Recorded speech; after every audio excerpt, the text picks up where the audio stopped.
네, 안녕하세요. 인제대학교 통일학부의 진희관입니다. 국제정치학자들이 대체로 그런 얘기를 합니다. 앞으로 지구의 큰 위기, 전쟁의 위기가 닥친다고 했을 때 가장 위험한 곳이 어딘가? 첫 번째, 두 번째, 세 번째 모두 우리 한반도 주변에 집중되어 있습니다. 최근 많이 관심을 가지고 있는 지역이죠. 트럼프 대통령 이후에 미중 간의 갈등이 거세지면서 중국과 대만 그리고 남중국해 문제가 굉장히 관심에 집중이 되고 있습니다. 남중국해는 모든 국제정치학자들이 얘기하는 가장 전쟁이 날 가능성이 높은 곳으로 그렇게 꼽고 있습니다. 그리고 두 번째는 센카쿠 열도, 다오타이, 우리말로는 이제 조어도라고 하는데 중국과 일본의 영토 갈등도 굉장히 심각한 상황입니다. 그리고 세 번째로 꼽는 지역이 바로 우리가 살고 있는 한반도입니다. 한반도는 분단 이후에 지금까지 많은 우여곡절을 겪어왔죠. 군사적 갈등도 심각한 적이 있었고 과거 70년대부터 남북 대화의 움직임이 시작이 됐습니다만 북한의 어떤 도발과 핵 문제로 인해서 다시 또 관계가 악화되는 이러한 과정들을 반복하고 있습니다. 이 지역만이 아니라 최근 러시아 우크라이나의 전쟁으로 인해서 또 다른 위험이 있구나라는 것들을 우리가 인지하고 있습니다. 과연 이러한 시점에서 한반도가 어떤 길로 가야 될지라는 것을 우리가 제대로 파악하고 대비해 나간다는 것은 우리 민족을 위해서는 굉장히 중요한 일이 아닐까 그런 생각을 하게 됩니다. 최근 미중 간의 갈등이 매우 격화되고 있습니다. 이러한 상황에 대해서 많은 학자들 또 정치인들이 우려하고 있고 또 이 문제를 어떻게 풀어나가는가는 굉장히 중요한 문제가 될 것으로 보고 있습니다. 과거 미중 간의 정상회담을 이끌어냈던 키시저 장관은 지금 상황을 3차 세계대전의 어떤 위험성이 있다라는 것을 경고하고 있습니다. 2500년 전부터 우리 지구의 역사를 보면 초강대국과 이 신흥 강대국의 대립이 있어 왔습니다. 대표적으로 기원전 400년경에 그리스의 스파르타와 아테네의 대립 아마 잘 알고 계실 겁니다. 이 펠로폰네소스 전쟁 그리고 여기서 나온 유명한 얘기가 있죠. 투키디데스의 함정이라는 말이 있는데 전쟁을 하려고 하는 것이 아니라 자기도 모르는 사이에 그 구조에 빠져들게 된다. 결국 그것이 그리스 전체를 전란으로 만들어버린 그런 사건은 아마 잘 알고 계실 겁니다. 그리고 그 국제정치학자들이 꼽을 때 그 다음으로 인류에게 큰 피해를 안겨준 전쟁은 바로 100년 전 1차 세계대전입니다. 1차 세계대전으로 무려 2천만 명 이상이 사망했습니다.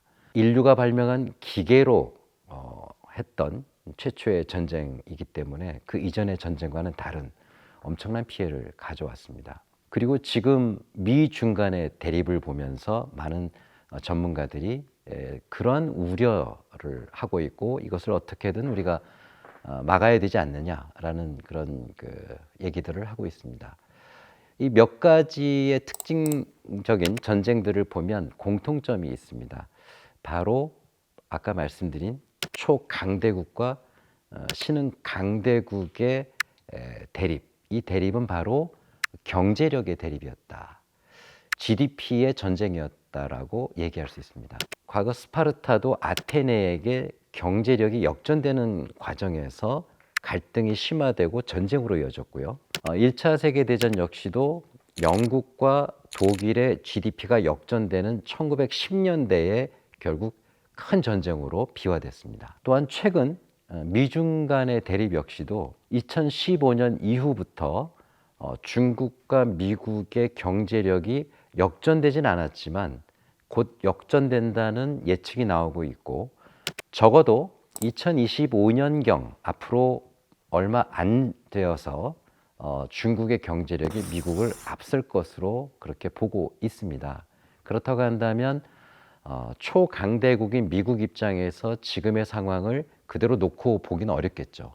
5년 전경 트럼프 정부 때부터 중국을 강하게 압박하게 된 이유도 바로 여기에 있다라고 보는 게 맞을 겁니다.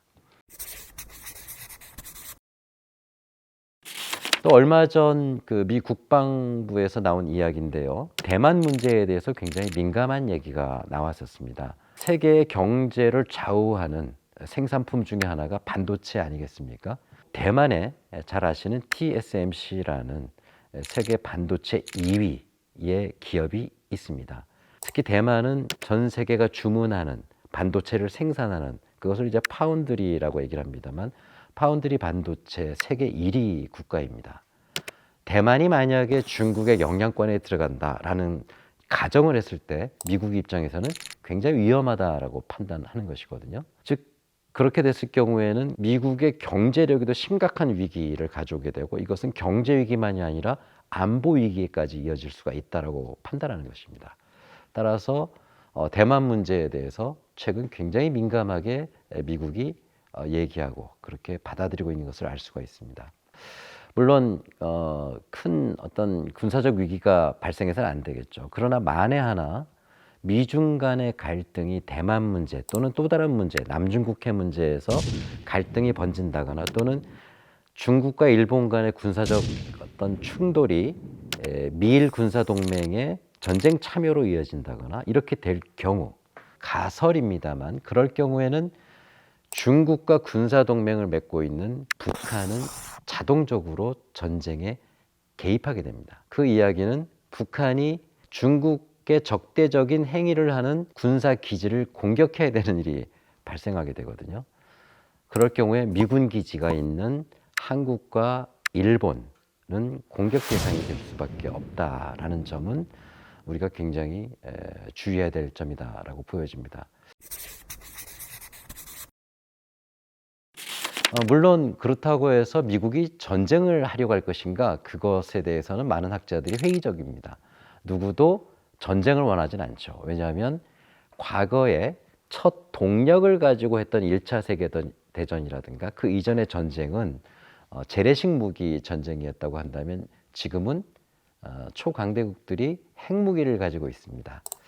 미국만 하더라도 8천여 발의 핵무기가 있고요.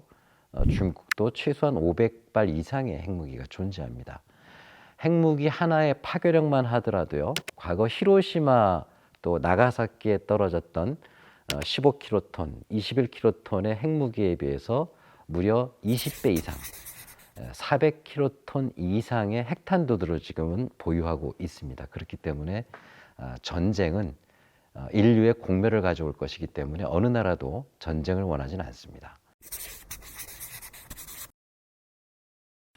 그렇다고 해서 그러면 전쟁은 전혀 일어나지 않을 것인가? 그것은 너무 방심한다라고 볼 수가 있겠죠. 어느 순간에 전쟁이 일어날지 모르기 때문에 항상 예방할 수 있는 노력을 기울이는 것은 굉장히 중요할 것입니다. 1차 세계대전 역시 사라예보의 총성, 오스트리아 황태자 부부의 암살 사건이 결국 유럽 전역의 전쟁을 일으키게 됐거든요. 그것으로 인해서 수많은 사람들이 희생을 당했습니다. 그렇기 때문에 전쟁은 굉장히 우리가 주의하고 또 전쟁을 막을 수 있는 지혜를 모아야 되는 건 굉장히 중요할 것입니다. 일본은 과거에도 2차 세계대전이라는 전쟁을 일으킨 경험이 있지 않습니까? 당시 일본에 대한 전후 처리였던 샌프란시스코 강화조약의 사례는 일본에게 과연 어떠한 경험이었을까에 대해서도 우리가 생각해 볼 필요가 있을 것 같습니다. 왜냐하면 1945년 일본의 패망 이후에 피해국 48개 국가가 모여서 강화조약을 체결했습니다만 결국 일본을 용서하는 형태로 최종 결정이 나고 말았습니다. 그 이유는 1차 세계대전 때 베르사유 강화조약이었죠. 이 강화조약에서 독일에 대해서 막대한 처벌이 이루어졌었습니다. 영토의 절반이 사라졌고요. 그리고 1200억 마르크, 지금 돈으로 환산하기는 어렵습니다만 적어도 한국 하나로는 200조 원이 넘는 엄청난 금액의 배상금이었고 이로 인해서 독일이 굉장히 경제적인 어려움을 겪게 되고 많은 사람들이 굶어 죽는 일까지 발생합니다. 배상금을 결국 시간을 끌다가 20년 만에 2차 세계대전을 일으키게 되죠. 1939년에 폴란드를 침공하면서 새로운 체제를 만들어버리고 베르사유 강화조약 체제는 깨져버리게 됩니다.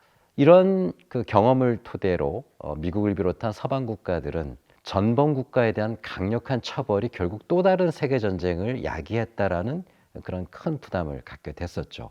일본을 너무 강하게 처벌하는 것은 일본으로 하여금 또 다른 어떤 전쟁을 야기시킬 수도 있다라는 그러한 우려를 갖게 했습니다. 앞으로 미중 간의 갈등만이 아니라 미일 간의 갈등, 여러 가지 갈등이 발발했을 때 일본의 자민당 정권의 선택은 어떻게 갈 것인가, 그리고 과거의 샌프란시스코 강화조약의 경험은 일본에게 어떤 영향을 미칠 것인가에 대해서는 생각해 볼 여지가 많은 것 같습니다. 한 가지 더 역사적 사례를 본다면 독일도 같은 경험을 했었습니다. 독일이 1939년에 폴란드를 침공하기 전에 어떤 일이 있었냐면 1937년 중일 전쟁이 있었습니다.